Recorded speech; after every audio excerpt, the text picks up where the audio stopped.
Firman Tuhan Harian. Iblis menggunakan beberapa cara ini untuk merusak manusia. Manusia memiliki pengetahuan dan pemahaman mengenai beberapa prinsip ilmiah. Manusia hidup di bawah pengaruh budaya tradisional, dan setiap manusia adalah pewaris dan penyebar luas budaya tradisional. Manusia terikat untuk meneruskan budaya tradisional yang diberikan kepadanya oleh iblis. Dan manusia juga bertindak sesuai dengan tren sosial yang iblis sediakan untuk umat manusia. Manusia tidak dapat dipisahkan dari iblis, menyesuaikan diri dengan semua yang iblis lakukan sepanjang waktu, menerima kejahatan, tipu daya, kedengkian, dan kecongkakannya. Begitu manusia mulai memiliki watak iblis ini, apakah dia hidup bahagia atau sedih di antara umat manusia ini dan di dunia ini? Sedih. Mengapa engkau mengatakan demikian? Karena manusia diikat oleh hal-hal ini dan hidupnya adalah perjuangan yang pahit. Beberapa orang mengenakan kacamata dan berpenampilan sangat terpelajar. Mereka mungkin sangat jarang berbicara dengan nada tinggi. Mereka pandai berbicara, rasional, dan selain itu, karena usia mereka yang sudah lanjut, mereka mungkin telah melalui banyak hal dan menjadi sangat berpengalaman. Mereka mungkin mampu berbicara secara terperinci tentang hal-hal besar dan kecil, dan selalu memiliki dasar yang kuat untuk apa yang mereka katakan. Mereka mungkin juga memiliki seperangkat teori untuk menilai kebenaran dan logika berbagai hal. Orang mungkin melihat perilaku, penampilan, dan tingkah laku orang-orang seperti ini dan melihat integritas dan karakter mereka dan tidak menemukan kesalahan apapun pada diri mereka. Orang-orang seperti itu terutama mampu beradaptasi dengan tren sosial terkini dan tidak pernah dianggap ketinggalan zaman. Meskipun orang-orang ini mungkin sudah lebih tua, mereka tidak pernah ketinggalan zaman dan tidak pernah terlalu tua untuk belajar. Secara lahiriah, tidak seorang pun dapat menemukan kesalahan pada orang semacam itu. Tetapi di dalam dirinya, mereka benar-benar dan telah sepenuhnya dirusak oleh iblis.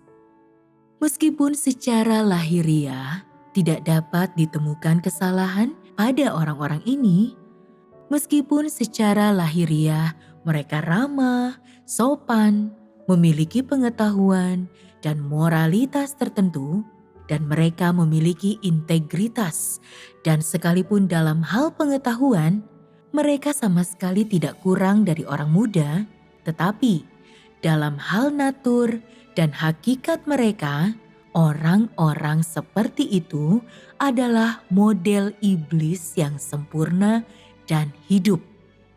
Mereka sangat mirip dengan iblis. Ini adalah buah dari perusakan manusia oleh iblis. Apa yang telah kukatakan mungkin menyakitkan bagimu, tetapi semua itu benar.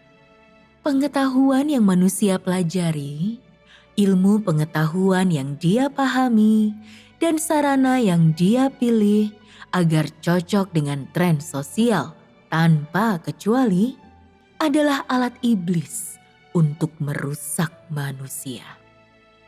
Ini mutlak benar. Jadi, manusia hidup dengan watak yang sepenuhnya dirusak oleh iblis. Dan manusia tidak dapat mengetahui apa kekudusan Tuhan itu atau apa hakikat Tuhan itu. Ini karena secara lahiriah, orang tidak dapat menemukan kesalahan pada cara iblis merusak manusia. Orang tidak dapat mengetahui dari perilaku seseorang bahwa ada sesuatu yang salah. Semua orang melakukan pekerjaan mereka secara normal dan menjalani kehidupan normal. Mereka membaca buku dan surat kabar secara normal. Mereka belajar dan berbicara dengan normal. Beberapa orang bahkan belajar untuk menampilkan kesan bermoral, sehingga mereka menyambut orang dengan penuh sopan santun, bersikap sopan, bersikap baik, penuh pengertian, dan ramah, suka menolong dan beramal, dan tidak suka bertengkar dengan orang lain, tidak mau mengambil keuntungan dari orang lain. Namun, watak iblis mereka yang rusak sudah berakar jauh di dalam diri mereka. Dan hakikat ini tidak dapat diubah dengan mengandalkan upaya lahiriah. Oleh karena hakikat ini, manusia tidak mampu mengetahui kekudusan Tuhan. Dan sekalipun hakikat kekudusan Tuhan diberitahukan kepada manusia, manusia tidak menganggapnya serius. Ini karena melalui berbagai cara, iblis sudah benar-benar menguasai perasaan, gagasan, sudut pandang, dan pemikiran manusia. Penguasaan dan perusakan ini tidak bersifat sementara atau sesekali, tetapi terjadi di mana saja dan setiap saat. Oleh karena itu, banyak orang yang sudah percaya kepada Tuhan selama 3 atau 4 tahun, bahkan 5 atau 6 tahun. Mereka masih berpaut pada pemikiran dan pandangan yang telah ditanamkan iblis di dalam diri mereka, seolah-olah mereka sedang menggenggam harta karun. Karena manusia telah menerima hal-hal yang jahat, congkak, dan keji dari natur iblis, tak pelak lagi dalam hubungan antar pribadi manusia sering ada konflik, pertengkaran, dan ketidakcocokan yang timbul sebagai akibat dari natur congkak iblis. Andaikan iblis telah memberikan hal-hal positif kepada manusia, misalnya jika Konfusianisme dan Taoisme dalam budaya tradisional yang diterima manusia dianggap sebagai hal-hal yang baik, orang-orang yang sama jenisnya seharusnya dapat saling bergaul setelah menerima hal-hal tersebut. Jadi, mengapa ada perpecahan besar di antara orang-orang yang menerima hal yang sama? Mengapa demikian? Itu karena hal-hal ini berasal dari iblis, dan iblis menciptakan perpecahan di antara manusia. Hal-hal yang berasal dari iblis, seagung atau sehebat apapun semua itu terlihat secara lahiriah, itu hanya akan menimbulkan dan memunculkan dalam kehidupan manusia kecongkakan. Dan tak lebih dari tipu daya dari natur iblis yang jahat. Bukankah demikian? Seseorang yang dapat menyamarkan dirinya, memiliki banyak pengetahuan, atau memiliki pendidikan yang baik, akan tetap kesulitan menyembunyikan watak iblis mereka yang rusak. Artinya, dengan cara sebanyak apapun orang ini menyamarkan diri mereka, entah engkau menganggap mereka sebagai orang suci, entah engkau menganggap mereka sempurna, entah engkau mengira mereka adalah malaikat, tidak peduli seberapa murni engkau mengira mereka, seperti apakah hidup mereka yang sebenarnya di balik layar? Hakikat apa yang akan engkau lihat dalam penyingkapan watak mereka? Tanpa diragukan lagi, engkau akan melihat natur jahat si iblis. Dapatkah orang mengatakannya seperti itu? Ya.